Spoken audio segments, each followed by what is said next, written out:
Hey everybody, Scout Crafty here again. Mishmash Monday. We got a few things to get to today. We're going to get started right away. First, I just have to address the elephant in the room, and that is on Friday, I inadvertently triggered a few people by saying that it's a good time to be an American. And apparently that was enough to send some people. We lost a couple subscribers. Aaron and Pete Cantone, gone, but not forgotten. And I'll tell you something, it's a rough thing. It's a rough thing. I understand we don't talk politics, we don't talk religion, and I understand why.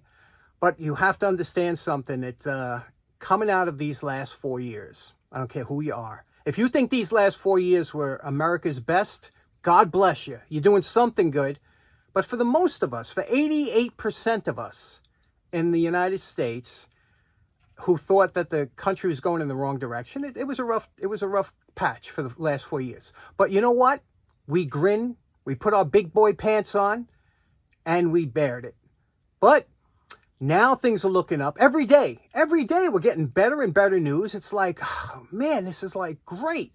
So get on board, stop watching the mainstream media, and be proud to be an American for a change, huh? Fly your flag. I just happened to be out the other day, and I saw more flags flying than I've seen in a long time. It was a beautiful sight, especially at night. Some people have them all illuminated. It's a wonderful thing to see. People have pride. They want to see this country do good. They want to see the whole world do good. Anyway, with that, we got a few things to tackle today. So let's get started right away. Okay, next up, good friend of the show, maybe not now. John Carlson, 79. John asked, he says, listen, can you do a quick video on bluing? And I have a way that I do bluing, and I'm not a huge fan of bluing, but on certain tools, in certain times, it comes in really handy. I'm going to show you start to finish in real time how to blue something. And I picked this out from my good buddy Brian O'Hare. Gave me a bunch of stuff for giveaways. This here, it's a slip joint pliers with some grips on here. The grips need a little work, but these, we always like a good before and after, right? And you can see these look a mess, but I'm going to show you, we're going to blue these. And first we got to take these handles off. These handles, they're kind of slip on, but the best way to do it actually is to kind of move it around and then get some kind of lubricant or whatever in there and then just pull them off like that. So let's do that, get these off. Okay, the best way to get these handles off is to use some kind of a vise, and to open it up, just the thickness of here, slip this in here, okay? Close it a little bit, so not that it's tight on the metal, but that you have something going to grab that rubber at the bottom, and then use a pry bar to get under here and pry it up. You see, we're lifting it up, and I already put just a little bit of WD-40 in there, but use a pry bar, pry it up against the vise, and you can see that'll slip off just like that. Okay, the handles are off. We can clean these up and see. We put these back on. This one here probably needs a little filler of JB Weld later, but now you can see what was left behind. Obviously, there's not going to be any embellishments under the handles. They wouldn't have done it. But these are a good candidate for bluing because you can't take them apart, and because you can't take them apart, you can't really do a really great job of getting them polished or whatever. There's no rivet bump here, so you could get a smooth finish, which we will do. But we're going to take it to the wire brush, get all the insides. And the better it looks under the bluing, the better the bluing will look. So if you leave pits and dings and dents under the bluing, it's going to show up. Not as much because bluing hides a lot of that. But the better the finish is, the better it'll look. So let's clean this up real quick, wire brush and whatnot. Okay, here we go. All the rust is removed. Even inside here, I had to use the Dremel to get in there. And you can see they work nicely. Nice pair of pliers here. And now what we're going to do, as you can see, I was telling you about, if you look real close, you could see little bits of pits over here. And you could easily blue over this and it'd be no problem. But I'm going to take it to the next step because it is a tutorial. And I'm going to take this down so that this is smoother, because you can see those pits in there, and we want to get rid of that. So let's take it down just with the flap sander and get rid of that. Okay, now I didn't go nuts, but you can see here we have an acceptable finish with minimal pitting on there, right? Looks nice. Again, it's so nice when you don't have that bolt or rivet there. You can go straight across, and that's what we did. Now what we're going to do is we're going to clean it. Now we got all the rust out and everything, using, like I said, the Dremel, everything. Now what we're going to do is we're going to clean it with denatured alcohol or acetone. Wipe it down, scrub it good. Okay, now this will dry really quick because denatured alcohol and acetone both evaporate very quickly. I used the denatured alcohol today. Now we're going to use Brownell's Oxfo Blue, and I like this. I've been using this for years. It's just very easy for me. It's not cheap. This bottle cost 20 bucks, but it'll last most of you a lifetime. For me, it lasts me a couple of years. You know, I'm like my third bottle, and I've done thousands of restorations. So what we're going to do is we're going to puncture the top here. When you open up, there's kind of I like to put a small hole in the middle, and then I could put it that way on the rig. So I'm going to take a punch a small hole in the middle, and then I'll show you how we apply this to the bare steel, real time. Now what I like to do is take a small piece of paper towel like this, fold it over. There's that hole I punched in the top, and I like to do this, just get a little bit onto the rig. You see, a little bit, wet it. Now when you push this on, watch how quickly this will darken the metal. You see that? That's the acid darkening the metal. Now what I like to do is go over it, right? Go over it lightly, get all the areas, turn it around, go over the back, okay? And then reapply a little bit of liquid to your, I call this a swatch. Just apply a little bit more, okay? And again, go over, rubbing it in, and you see it's turning blue, okay? Now, some get a little bit, some particles in the steel. You might have to work a little bit more and keep watching it as it's turning and say, I want this a little darker. You work on that, get a little bit darker, let the air is oxidizing it right now, so that's what's making it blue. And you know, we're going to go down here. We're not going to go too far down because we don't want to have to blue the handles. We didn't touch them. The insides, you know, get all in here. But again, make sure you're not, like we missed a little spot there. Go over here, go over it, back and forth, and just keep watching it until you get the right tone, the coloring that you want. You might have to open it up, close it to make sure you get some of the inside parts, but do that until you get it, and I'll show you what it looks like when we have it all the color we want. Once you have where you think you have the color down, just take a dry piece of paper towel here, wipe it off and take a look and see. It might look a little bit blotchy at some points. You know, you get a little bit over here. You can always reapply to an area that you think didn't, you know, wasn't quite dark enough.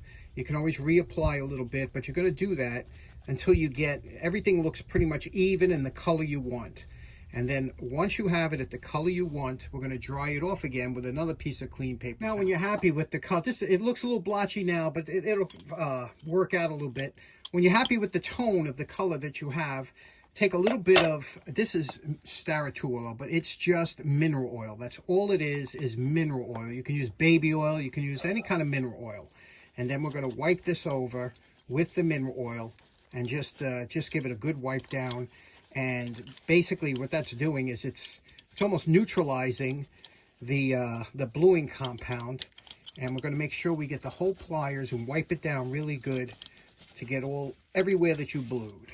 Now that you gave it a good wipe down, we're going to take some more, just a little bit more mineral oil, but this time on some steel wool. This is triple O. You can also use quad O. That's the number of O's that prefix the steel wool. This is 3O steel wool, and you can just give it a wipe down like this and buff it out. This will blend all the blotches and everything and give it a nice feel to it. You're going to go through the entire, everything you blued on here, and you know, you don't have to worry about going too hard because this is already in that steel. It's already solid. And you see how nice that's starting to come out and even. After you buffed it out with the steel wool, again, last piece of paper towel, just go over it, wipe it dry. You can see here what it looks like now. This is the final cold blue finish here. Take a look. What do you think of that? Nice, even finish, right? Looks nice. It's got that bluing look to it. Make sure you get all inside all the cracks. Now what we're going to do to finish it is I like to use a soft wax to go over it. The soft wax will hold in any baby oil that might be on residual on the surface. And I'll show you what I use. The soft wax for this, I like to use Johnson's Paste Wax because it is so soft. It is very soft. It's not like a hard automotive wax. You know, this is a soft wax.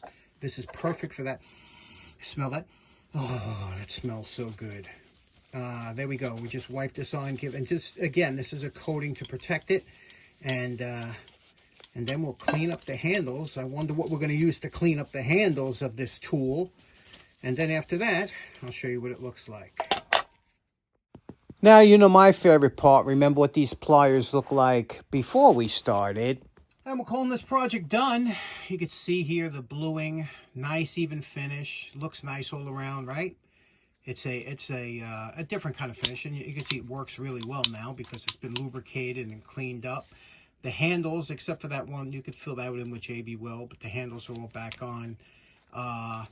Nice pair of pliers, usable pair of pliers. What do you think? Are you happy with the bluing technique? It's that's the way I do it, quick and easy, and I never had any issues with it. Okay, next up, you know I have a bunch of cats that were born here during COVID. Some outside cats, some inside cats, and one of them, Pipes. You heard me talk about Pipes before. One time he came in injured and had to heal him up. Oh, he's doing good. Pipes is a good mouser or anything. He catches all kinds of stuff. And you know what's great about Pipes? He brings them to me uninjured. How does he do it? I don't know. But he catches them and brings them to me. So I had a mouse in my house. Always about November, you start getting somehow a mouse or mice make it into the house before the winter. I don't know why, but they do. This little guy made it in, and Pipes heard him, tracked him, and brought him to me. He says, look, I got something for you, and let me show you this. And there he is. He's a cute little guy, huh? I got some food in there for him. I'm going to have to probably dump him off or something, but yeah, I like that little guy. Look at him. I'm going to bring him down. I don't want to jump him anywhere close because I don't want the cats to catch him again, you know, so I got to bring him somewhere where the cats aren't, but yeah, little guy. I love mice. I got another little guy, friend of mine that I've been raising since he's a raccoon that comes every night. Check out this guy. How cute is he, huh? Or she, I can't tell, but such a sweet, very shy, very sweet. Loves marshmallows. You know, if you ever get a stray raccoon around, they love a marshmallow now and then. It's a real treat for them. So that we got that going for us. I hope that didn't trigger anybody. Okay, in closing, hey, you know, on Friday when we did that video about the telephone, you know, the rotary telephone, a lot of people enjoyed that. Brought back a lot of memories. Some people still use them, interestingly enough. And those things were kind of bulletproof, weren't they? One interesting thing is that I said, you know what we learned, us old-timers, that the new generation will never know, and that was how to hold a phone. In fact, when we first got our cell phones, we were all screwed up, you know, because we're so used to putting the phone between our shoulder and our neck, you know, having that tilt, that a special 45-degree tilt that holds the phone receiver in between the crook of your shoulder and your ear. That was something that and also how to cover the phone when you're talking and not have, you know, and how to switch the phone from one ear to the other. All those things that became muscle memory are now gone forever. Now we get these little flat cell phones that if you try and put it between your shoulder and your neck, you throw your neck out. Anyway, hope you enjoyed today's episode. Hope I didn't trigger anybody else. And we'll see you again on Wednesday. Take care now. Bye-bye.